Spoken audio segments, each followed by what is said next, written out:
Dominic Cummings has given a fascinating two-part interview to the Spectator podcast, and I'm going to go through it today, giving you the best bits to save you time, and of course, giving my responses. Please like and subscribe and all that stuff. So this is a fascinating interview because Cummings, he does some of his greatest hits on elite collapse and so on, and that is very interesting. But he also gives predictions for 2026, and he gives data from some recent focus groups he's been doing about Farage and reform, and it is fascinating. So let's crack on and watch the first video. This kind of sets up the scene, which is sort of perfect Cummings elite collapse type prediction. It's much more normal historically to see sort of periods of relative stability and then crisis and collapse. We're going through that sort of thing now. The old parties are knackered, the old Whitehall is knackered, the old media is knackered, the old universities are knackered. They're all knackered simultaneously. But of course, there's huge power and money involved, and they can't turn around or they haven't been able to turn around and say, okay, let's face up to these problems and adjust and change how we're going. As you've seen in crisis after crisis in the last decade, it's just doubled down again and again on doing things in the old way. And if you don't like it, then you're fascist, you're extremist, et cetera, et cetera, et cetera. So they're driving themselves into a kind of deeper and deeper systems crisis. All right, so fairly classic Cummings on that one. We are at a point of collapse where between two systems, the old system won't give up and won't admit that it's collapsing. And so we just have this doubling down. And what is the Starmer government, if not the ultimate doubling down on just being able to do absolutely nothing? So in this period where we're sort of waiting for the collapse, he says historically it's been sort of almost untypically smooth over recent decades, but now the collapse and the change is happening. But of course, our current elite hasn't admitted that it's happening. Okay, the next very interesting thing he talks about, and that's a funny screenshot, is the Human Rights Act. So when people talk about the Blair Revolution and the absolute disaster that was, the 1998 Human Rights Act is a massive part of it. And what it does is tie us in to all sorts of mad ideas in a way that even Europe isn't tied into. And it does all kinds of things we don't even realize, which is what Cummings talks about in this clip. When you're sitting inside government, not 1%, not 1 in 1,000 of the things that the Human Rights Act actually touches ever becomes public. But every day as a minister or every day in number 10, you're told constantly, oh, you can't do that because of the Human Rights Act. You can't do that because legal advice says blah. You can't do. Yeah. These things are never made public. No, I mean, it's a completely internal process. So I think what we've got is we've got an old British Whitehall and MP system, kind of this evolved over centuries, right? Yeah. Then you've got now sitting on top of that, the EU system, the Human Rights Act system, and the judicial review system, combined with this, with the lawyers inside Whitehall, means that the old British system doesn't work anymore. Okay, so that's very interesting on how the Human Rights Act is doing all kinds of things we don't even realize from the outside and how disastrous it is. And he even talks later about how you can basically drone strike someone in another country, but you can't bring them home because that would be against the Human Rights Act. So complete madness. And he talks more about this in terms of how Europe can just bend the rules, whereas we can't because we're tied into things like the ECHR through the Human Rights Act. It was the idea was it would bring rights home. So it would when it first came in, it would take the ECHR but make it applicable here and make us tied into it in a way that even Europe doesn't seem to be. And that's what he talks about here. The Commission, for the first time really, has started to get panicky on the whole thing about the boats in the Mediterranean and the effects on public opinion in the south. So very quietly behind the scenes, the Commission has just suddenly said to the Greek government and to the Spanish government, if you need to do A, B, C, just do it and forget the Human Rights Act and forget the ECHR. We'll turn a blind eye. We don't give a shit. Just solve the problem. Now, that also is a very important dynamic, right, which shows the problem that Britain has. In Europe, it's a completely normal thing just to go, oh, yeah, well, we signed up to all this shit. But actually now it causes this insane problem. So just deal with the insane problem and we don't care what the lawyers say. Everything is normal. But in Britain, that's impossible. The cabinet secretary marches in and says, I'm sorry, Prime Minister, but there'll be a judicial review and you'll be told that you'll be in contempt of court and potentially thrown in jail. So therefore, you must do the following thing. And as you know, Michael, PM after PM has had exactly that conversation. All right, so you think that we got out of Europe, okay, we should be more free now to do what we want to do. No, we're actually more tied in, bizarrely, to the ECHR via the Human Rights Act, even than Europe. And because if you were in Europe, they'll give you special secret favors. They can be like, oh, yeah, we just we'll turn a blind eye to that if you go against some human rights. Whereas we, partly because of the Human Rights Act, partly because probably who we are as English and British people who are like, no, fair play, by the book. We're actually sticking with it. And for the obvious reason that, as he said, the Prime Minister can technically go to jail.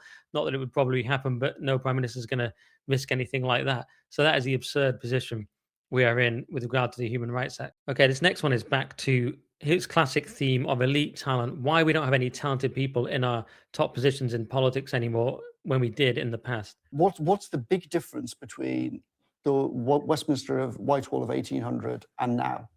It's the talent. In 1800, a large element of the most elite talent in the country was in some combination of Parliament, Whitehall, armed forces, intelligence services, deep statey type stuff, right? What is the big cultural change that's happened in the last few decades? It's the flight of elite talent out of public service in Western countries. And the collapse of the institutions is partly because of institutional dynamics, bureaucratic dynamics that kind of operate regardless of the electron people inside, but also because all of these across the Western world, we've had this cultural shift of elite talent out to do other things. So General Groves now, where's General Groves now? He's working for Elon on rockets, or he's working for Patrick Collison in Stripe, or whatever it is, right? They're not sitting in the Pentagon program doing the F-35. Okay, so that's the theme that Cummings has been hammering, and he does talk about it later in the specific context of reform, which we'll get onto. But yes, elite talent not staying in politics. Young people, they look at the system, they see that it's a disaster. They think, why would I want to do that? They get out of it. They don't want to be in the civil service anymore. They go into more profitable and more interesting work, and how this is a massive problem. It didn't used to happen. And later in the interview, he even says, people are just going to have to give up their time and maybe money and just sacrifice 5-10 years to get into politics to save it. Of course, not many people want to do that. Rupert Lowe is one of the few that springs to mind. His net worth is something like 30 million. If you look at on the internet, I haven't asked him. And he's someone that has got into politics, not because he needed to, but basically to save the country. And we need more people like that. And of course, the danger is instead of doing that, people just leave the country, which is the easier option. The next bit I thought was very interesting is this, which is about how power becomes more and more centralized, but not with the politicians. This is interesting because another theme of your writing is that it's simultaneously super centralized, but also that ministers have no real power. There's a Potemkin element to governance. Correct. Like how do those two things function together? I mean, they don't, but do they contradict? Do those two premises kind of contradict? No, they don't, because the power has vanished elsewhere. So it has super centralized, but the power has also gone away from ministers. Where's the power gone? Well, looks at the Cabinet Office. The power of the Cabinet has shrunk, and the ministerial jobs have become largely Potemkin. But the power of the Cabinet Secretary is now extreme. Cabinet Secretary is much, much, much more powerful than any minister apart from the PM. Yeah. Now, if you go back and look at the beginning of the Cabinet Office, right? When the Cabinet Office was created in the crisis of the Somme and the disaster of 1917, it was agreed by everybody, okay, we're going to create this new thing to try and coordinate the central government better, but it must have absolutely no control over any personnel, and it must have absolutely no control over any policy of any kind. It is purely a secretarial function to coordinate papers being moved around Whitehall, right? Everyone agreed that. And everyone agreed if it did either of those two things, it would be an obvious constitutional abomination and a political disaster. What have we done? We now have a Cabinet Office which is completely in charge of all HR and personnel, and has its own policy functions, which are much more powerful and much more important than what the PM's office does. So that's the answer to your correct question. How come we've got a system which has become super centralized, but yet the ministers seem Potemkin? The answer is Sir Humphrey has taken the power, and that's where the power is. But the power is no longer accountable in Parliament. The power sits used secretly inside Cabinet Office. Okay, so Humphrey's a reference to Yesminster. If you haven't watched that, it's a British show. So that's fascinating because, and this, if you've read your elite theory, and we've talked about elite theory quite a lot on this channel, power does tend to centralize more and more. Democracies also become oligarchies gradually. So those two things are happening at once, right? The centralization, but also the lack of accountability. So you end up with this permanent secretaries, essentially the permanent bureaucracy. Is it David Icke that calls it the permanent government?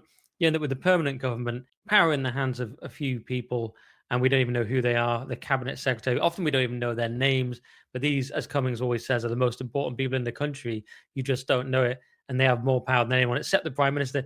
And let's face it, Starmer's not even going to use any power that he has anyway. He'll just fob it off onto some minister. Oh, you could do it. And classic Cummings, also classic Cummings, because he keeps saying completely. He didn't say completely crackers, but he was very close to it. I could feel it. All right, that's all from part one of the interview. Part two has some even more fascinating bits, I would say, and let's have a look at those. So in this one, Cummings talks about why the boats will not be stopped by Labour and why the system is just going to keep doubling down on total incompetence and failure. The lesson of the last 10 years is the system will keep doubling down. So the system will definitely keep doubling down again in 2026. They'll rally around. We will all, the system will rally behind, continue infinite immigration. There's no way out. After all, the Treasury says economically there's no alternative, and it's racist to have an alternative. So carry on infinite. So you don't think there are immigration. signs that that is changing in number 10 now with Labour's and Shabana Mahmood and all of that? Oh, it's all complete nonsense. No. They won't do anything on the boats because they can't do anything on the boats. The boat is hardwired because of the Human Rights Act and judicial review and how Whitehall operates. It doesn't matter. Shabana says whatever. Rishi said all of this stuff in 2023. I predicted in January 23, when he made all these statements, I said repeatedly, it's all total bullshit. He will not stop the boats. The boats will carry on. The legislation they're passing will have zero effect. And I very confidently predict the same thing now. So Cummings compares it to the situation with Rishi and why he was never going to stop the boats, which no one thought he would. When Shabana Mahmood did this speech recently, some people got excited, but if you were watching closely, and we talked about this on my podcast, you could see that Shabana Mahmood was talking about safe routes. We're actually going to move people into safe routes. So it wasn't really about stopping the boats. It was about recategorizing and actually making it easier for people to come in and just call them something else. There were little bits and pieces she was going to do on indefinite leave to remain and so on. But you could tell it was no major shift. It was more a shift in language, and actually will probably lead to more people coming in, if anything. And Cummings confirms it there. So more boats. It's also insane. Now, this next bit is very interesting because Cummings has been doing focus groups. Now, it sounds like he's been doing proper focus groups. If you watch the Brexit and Uncivil War Channel 4 movie, he just goes down the pub and says, what do you think of Turkey then? Is it completely crackers? Now, that's just a fictionalized version, of course. So Cummings has been doing actual proper focus groups, and he's found that people are just thinking of leaving. They recognize the Uniparty is done. They're probably going to vote reform, but they don't really think reform is going to do anything. And then the next option is just leave. This is pretty shocking, not surprising, pretty grim. So you see over and over in focus groups now, the conversation goes like this. I hate the Tories, they screwed us. I hate Labour, they screwed us. I actually voted for Labour because it was time to we had to get the Tories out. But now Starmer's completely screwed as well. I hate them both. What should we do? Well, I guess we should vote for Farage. Yeah, what will happen then? Well, he hasn't got a team, he hasn't got a plan. It'll probably be a failure. Yeah, it'll probably be a failure, but what else can we do? We've got to vote for him because we can't vote for Tories or Labour, right? Yeah, I agree. We seem to be snookered. Maybe we should leave. Yeah, I've been thinking about leaving. I want to get my kids out. Yeah, I've been looking at it too. So that is the kind of dynamic that you see repeatedly in focus group conversations now. Is that across the board with people who voted for other parties as well as Labour at the last general election? Tory voters, Reform voters, Labour. Socioeconomic groups. Okay, so, I mean, partly it is Cummings being a little bit self-serving. He's got his own narrative. Farage needs to build a team. But it's also obviously true. Farage does need to build a team. But there he's saying, like, oh, Farage isn't building a team. It's not going to work. And he keeps hammering on this team thing for Farage. So but I'm sure it is true. That's what they're saying in the focus groups. But it's also Cummings pushing his narrative, almost trying to say to Farage, listen to this, Farage, you're not building a team. I'm going to keep coming out and doing these podcasts, telling you why you have to. And he goes into more detail on that here. So here's how I'm going to do it. You, the wonderful people of Britain, who've been off doing your other things in life, some of you are going to have to, I'm afraid, take one for the team. You're going to have to put your normal life aside for the next 5-10 years. You're going to have to come in and help change the Westminster system. If you are brilliant at running a hospital, if you were brilliant working in the armed forces, if you've built a wonderful business, if you've got something to offer this country, we need you to come in and replace the duds who've driven us into the sand. And here's how we're going to do it. And that's what you would do, right? As you can see, Reform's not doing this. So that, to me, is one of the critical questions in 2026. If Farage tells that story, if he decides mentally, internally, I actually do want to be PM, and I don't want to get spat out by the deep state in 8 weeks, the way that they did with Liz Truss, okay, I'm going to have to build a team, and he actually embarks on that, that will be transformational. But does he actually really want to be PM? And can he make that leap to, I want to be surrounded by people much smarter and much more able than me? That is very interesting to me. Why doesn't Farage do more to show that he's building this team? He has brought on James Orr, who I know, very smart guy. He's been on my podcast, etc. Good guy, knows JD Vance, knows a lot of people. But James can't do it alone. And so, yeah, I don't see that much evidence that Farage is building this team. He's got Danny Kruger, he's got James Orr and a few others. But it is strange. Maybe he thinks it's too early. Maybe he is worried about people threatening him, as people often say with Farage. They'll outshine him. He obviously needs a team. It can't all be Tories. A lot of them have been so far. Sarah Pochin, Danny Kruger, Jake Berry, et al. And then, I mean, Kruger's good, but Sarah Pochin seems okay. But the kind of people he needs, Cummings is talking about people who have been in, CEOs and so on, as he says, or you've done something in the military, or whatever it is. These kind of people. I've seen Farage do this a bit with those press conferences. He'll say, right, here's our new police guy, and here's our new person for this and that. But it's sort of token. Maybe that is what Farage is trying to do, to be fair to him. Presumably Cummings thinks it doesn't go far enough. And Cummings even goes as far as suggesting that if Farage doesn't get this together, it makes him more vulnerable to these attacks that the deep state are going to start doing. And this is quite shocking in a way. Again, not that surprising, but the level that he thinks they'll go to take out Farage. Although we're already seeing hints of this in the media with these absurd stories of things Farage is meant to have done. So let's just have a look at this one. If Farage can't build the talent and can't build the machine that he needs, then it's reasonably likely, I think, that he just gets smashed up before the election ever happens. And if you think about what the old system will do to stop him getting in, it's not going to be politics as usual. And Starmer's already signaled this, right, in the last couple of weeks when he says, I can live with the Tories winning, but I can't live with Farage winning. The people around Starmer and all through the upper echelons of the Whitehall system are looking at Trump, they're looking across Europe, and they're saying to themselves, the lesson is to strike early and strike hard and not let these people in. We should never have let Vote Leave win the referendum on Brexit. That was the beginning of the disaster for us. We can't make this mistake again. Let's smash the absolute living shit out of Farage and make sure that he doesn't win by fair means and foul. They'll leak medical records, they'll leak tax records, they'll bug his phone and leak that. They'll do anything that they need to. And by the way, that's going to be happening all across Europe in parallel. And they'll all be telling themselves we're fighting fascism together. Pretty disturbing, though. Of course, they are going to do this kind of thing. And we saw already the story about Farage's childhood. Oh, he said these things as a kid. And sometimes there's little hints about, did he buy his house properly and so on. And we'll just see more and more of that. It is pretty worrying to think about how these people are going to behave, and how with Trump, we've heard this a lot with Trump, that he actually hasn't gone far enough to sort of smash these people. They're actually killing Republicans, as we know in America now with Charlie Kirk, and they tried to kill Trump, and they obviously tried to put Trump in jail, and they're going to keep doing these kinds of things. And there's a sort of feeling in America right now, hang on, then Republicans aren't going far enough to stop this. For when they lose, if they do lose next time, then what are they opening themselves up to? And similarly, across Britain and Europe, the kind of dirty tricks that the current regime are going to play, as Cummings says, all bets are off, because this is a dying regime with a dying ideology that doesn't work anymore. It can't fix any problems. So all it can do, of course, is censorship, and ironically call the other side fascist the whole time. And they'll call the other side the normal people, all the things that they are. We know this.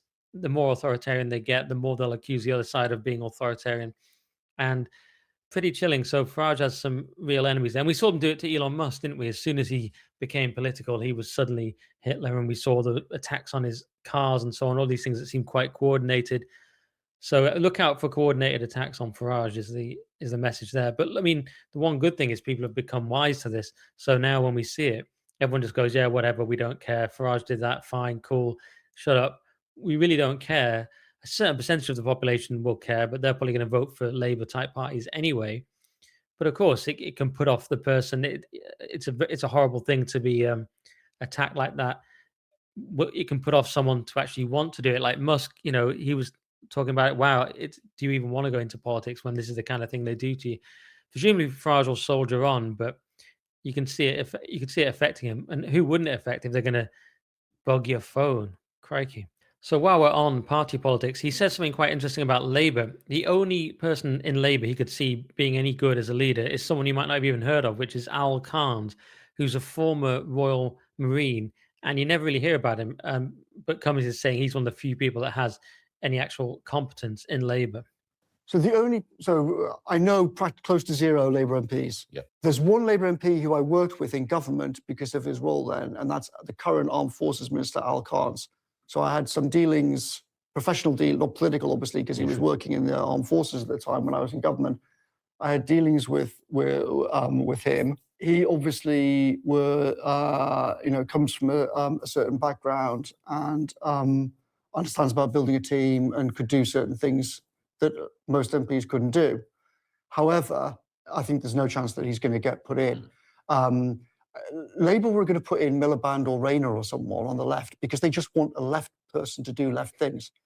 And they will drive all the pathologies worse and worse, and then they'll blame racism and capitalism and everything for that, and they'll just keep doubling down. So those are the prospects for Labour. I don't think anyone thinks Labour's going to do anything other than that. I mean, Miliband would be a complete disaster. Rayner would be a complete disaster. Andy Burnham had a go, didn't he? But he didn't get anywhere. He might be slightly better personality, who does okay in the north, but it won't do anything. None of those candidates are any good. As Cummings says, there may be people like Al Carnes he mentioned, but these are not the people who have any chance. So Labour are just going to be a disaster. But of course, so are the Tories, and he's typically scathing about the Tories. Let's just see what he has to say about them. So the public just think of them as sort of wheelwrights or thatchers or stained glass window makers. It's a quaint organisation irrelevant to modern life. No, I wouldn't say quaint. I'd say it's some kind of like, I guess I'd put it more like, if you're going to have a metaphor like that, I would say it's more like the local vagrant who used to smash everything up, but he's now cabbaged and sitting in a wheelchair and isn't relevant anymore. That's the metaphor that I would use. That I would use. They're just not relevant. People don't discuss their ideas or any of the people. So I was also very surprised at how almost nobody knows who the hell Jenrick even is. So everyone in Westminster goes, what about Jenrick? Jenrick's video is this, Jenrick. No one has seen anything. No one cares about any of that stuff. Hilarious analogy. But he goes on to say that Jenrick will get put in, Kemi will get booted in summer after the locals, and they'll put Jenrick in, but that won't go anywhere. But I'm not even sure. I mean, obviously Cummings knows way more than me, but I'm not even sure if that will happen because on the other hand, he says that the Tories are sort of completely blinded to what's going on. They're just completely stuck in their mode. They can't see the bigger picture, and they can't adapt, and they can't be saved. So on those grounds, I think they might just stick with Kemi because they like Kemi. He talks about how PMQs doesn't matter. It doesn't matter if she did a good interview and so on. It's all about, can you build a team? Can you be a CEO type and bring in the right talent? And how all the stuff that the Tories think is important is not important. So given that, but they may well keep Kemi because she's now doing better at PMQs and doing better with the media. So following his own logic, they may well keep Kemi. I'm not even sure they'll go with Jenrick anymore. But as I say, Cummings may well know more. He may well be right. There's also a funny part here where Michael Gove asks directly whether he could be a good PM, and Cummings gives him a typically honest Cummings answer. But then it gets into a more interesting, broader discussion of what it takes to be PM and why we had certain figures in the past who were so good, but who would never have a chance now. But let's have a look at what he says about Gove's chances of being PM. So I think you could be Prime Minister in the sense that, so this will sound insulting and rude, and I don't want it to be like that. Be rude. So in a world in which Boris and Keir Starmer and David Cameron could be Prime Minister, then in that world, in one sense, why couldn't you be Prime Minister? However, I don't think you could be a Prime Minister like Pitt or Palmerston or someone or like that. But I think to some extent it's because, so if the first bit sounded like I'm trying to be rude, obviously I'm not trying to be rude, we're just trying to be honest about it. I think that if you, as you have, right, if you read these things historically, an element of being really good at these jobs is a kind of hardness and coldness. And the jobs there's so much pressure and the stakes are so extremely high that only certain kind of characters can really cope with those things. And just to add to that, he talks about what it actually takes, why it was that these certain characters in the past were so suited for leadership, and we just don't have them now. The temperament that actually is very well suited to it is the old English aristocracy. So if you look at old Robert Salisbury, if you look at his relative Earl Cromer, you read their letters, you read their memoirs, they had the mental, they could deal with the mafia types like Putin. Yeah. They had the coldness, they understood them, they had the ruthlessness to out-mafia them and to compete in mafia terms when necessary. And they didn't fall apart under pressure. How did they get to be like that? Because was it the toughness of life? The aristocratic system bred them. Yeah. And then selected for them ruthlessly. And then in an international system where if you don't prevail, you can have your arms hacked off, then there's a lot of selection pressure to put those people up. So, you look at the Napoleonic Wars, we end up producing two amazing geniuses like Wellington and Nelson. I mean, neither of those two people would be allowed anywhere near anything now. They're put in a mental, it's a mental asylums. Wellington was a top, Nelson was not, but still. There's something ruthless selection. The ruthless selection, right? And the ruthless selection of the aristocratic system either found people like themselves for certain jobs, but also in extremists said, okay, he's not one of us socially, but he's fucking got everything we need. Get this guy in there now. So we can never have those people now. We don't have the same systems. We don't have the same schools. We don't have the same education. We don't have, obviously, the culture, as Madeline sort of mentioned there.